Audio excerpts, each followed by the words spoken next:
국내외가 좀 빠르게 변하는 것 아닌가 그런 감을 갖고 있습니다. 얼마 전에 어제죠, 영국 여왕이 죽었습니다. 이어서 SNS에서는 중국의 장쩌민이라는 전 국가주석의 사망설이 돌았습니다. 장쩌민은 중국의 소위 말해서 뭐라 그럽니까? 딥스라고 그러죠. 딥스.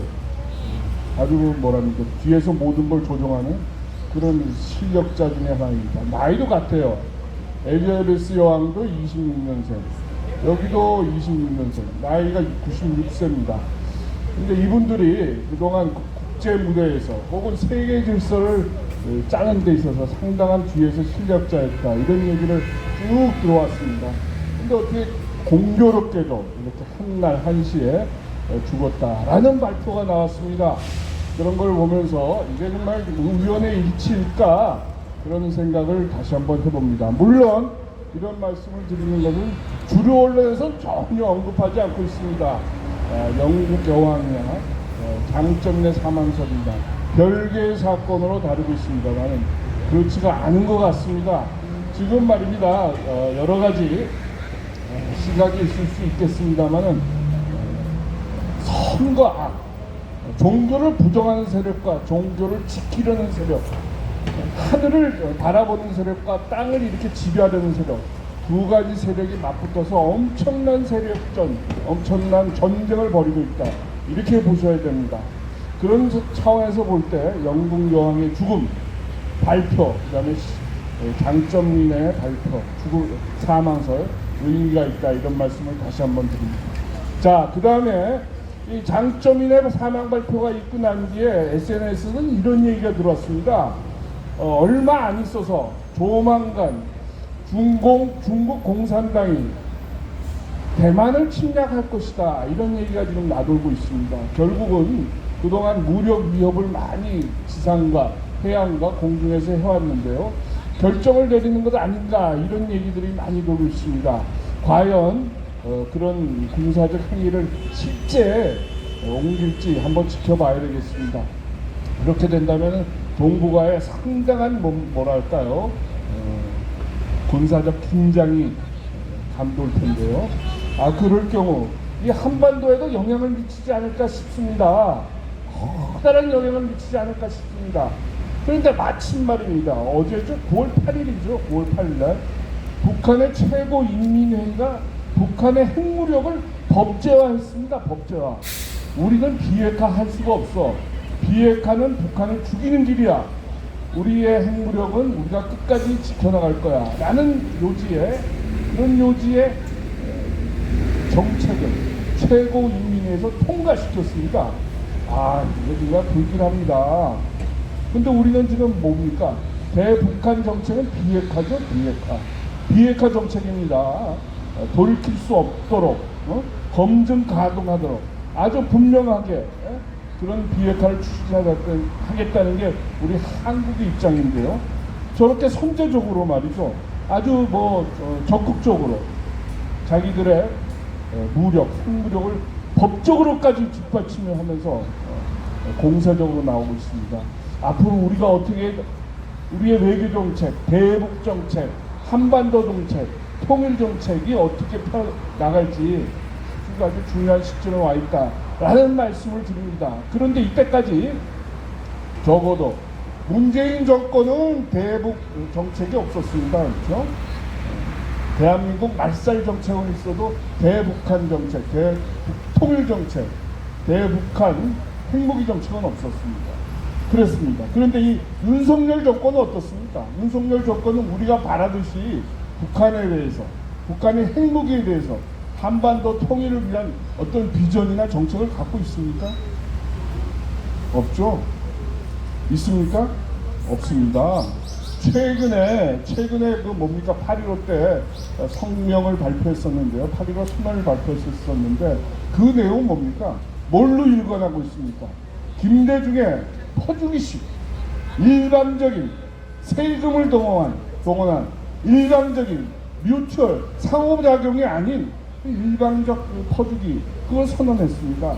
너희들이 행복이를 포기한다, 행복이를 사찰을 받아들이겠다, 10개를 포기하겠다, 과학자를 외국으로 보내겠다, 과학자를 우리나라에 보낸다, 이런 사찰의 과정, 진전에 따른 지원이 아니라 일방적으로 주겠다는 겁니다.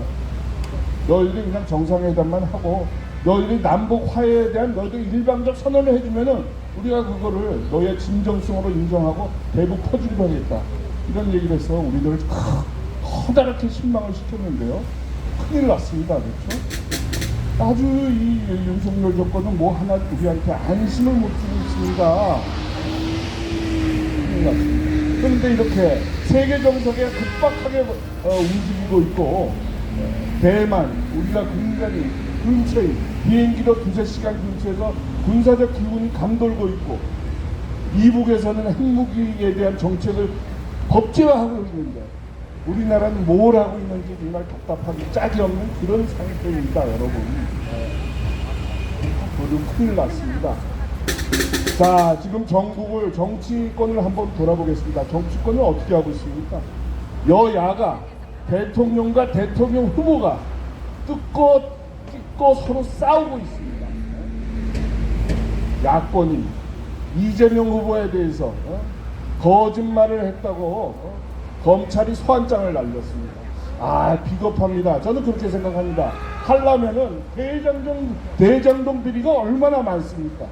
그런 걸 엮어서 그동안 했던 그 비리 적폐를 엮어서 이재명을 소환하려면 소환하지, 아니 그 이재명 대장동 비리의 한 주역의 하나인 김문기를 몰랐다?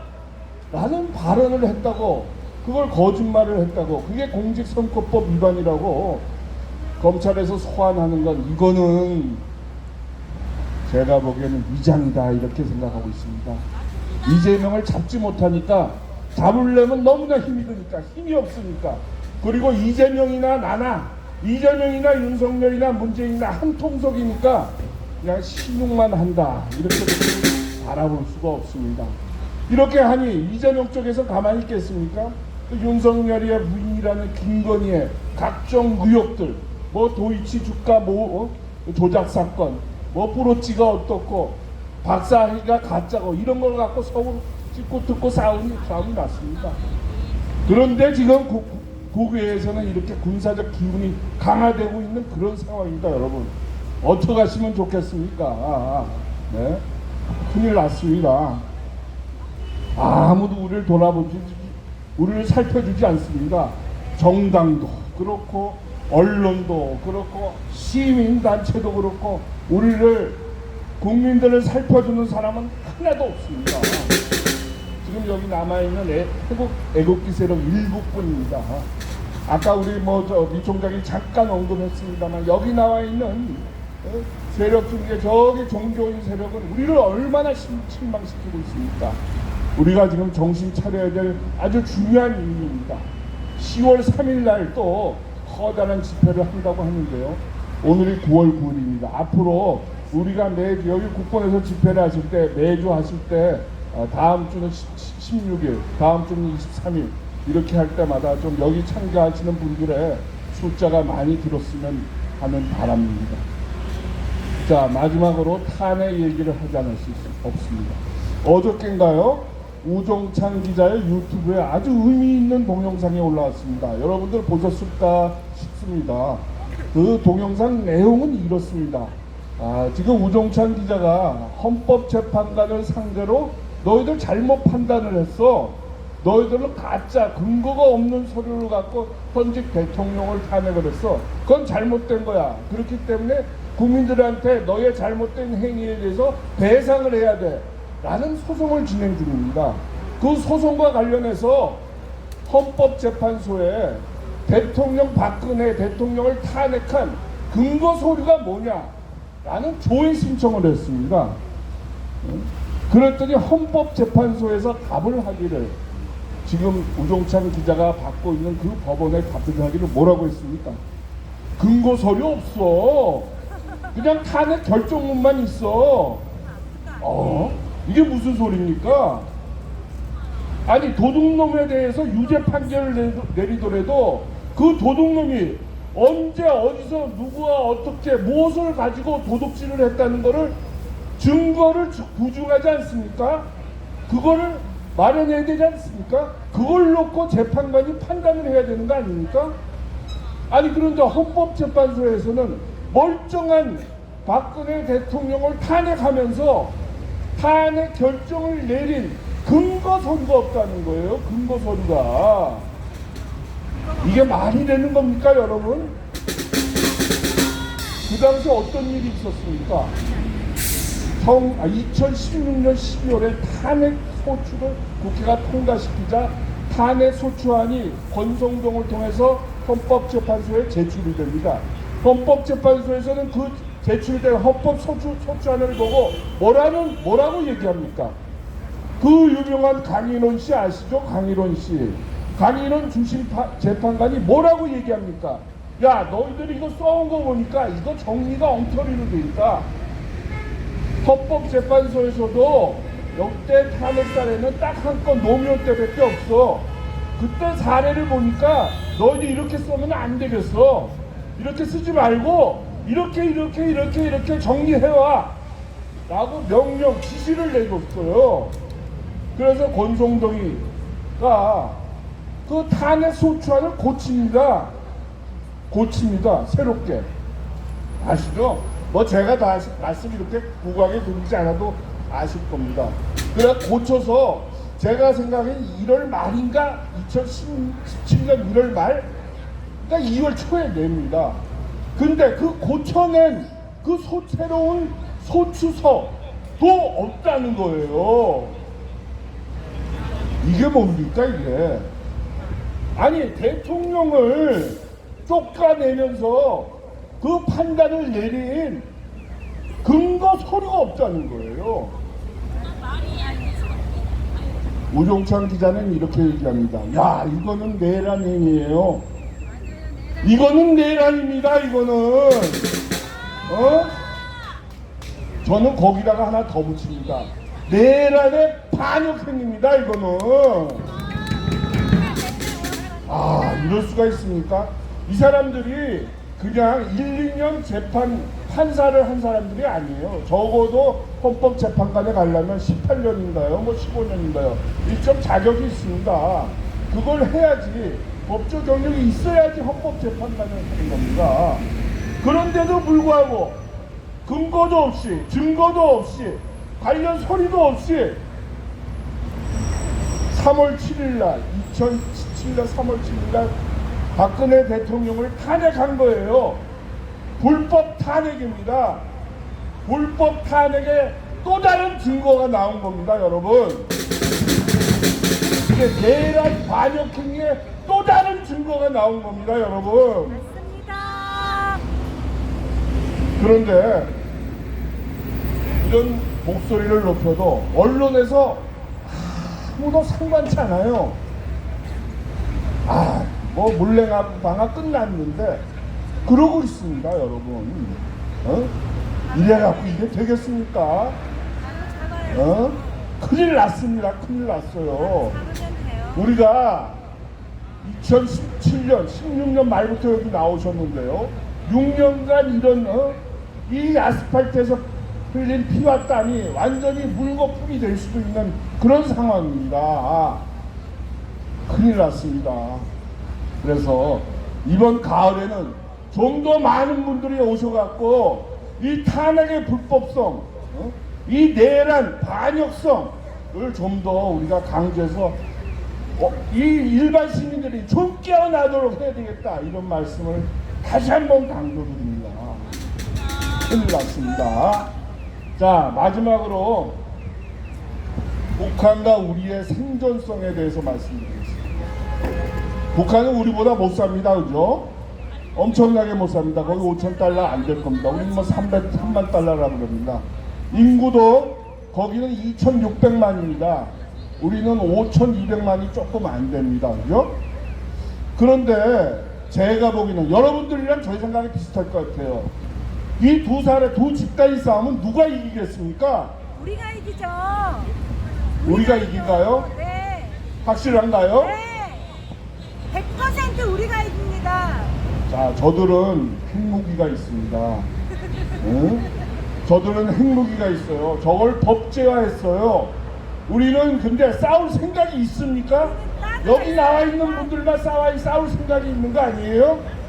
야, 핵무기 있는데 1억 달러 내놔. 2억 달러 내놔. 10억 달러 내놔. 아니면 핵무기 쏜다 라고 했을 때 여러분 쏴도 돈 못 줘 라고 얘기할 수 있습니까? 네, 있어요.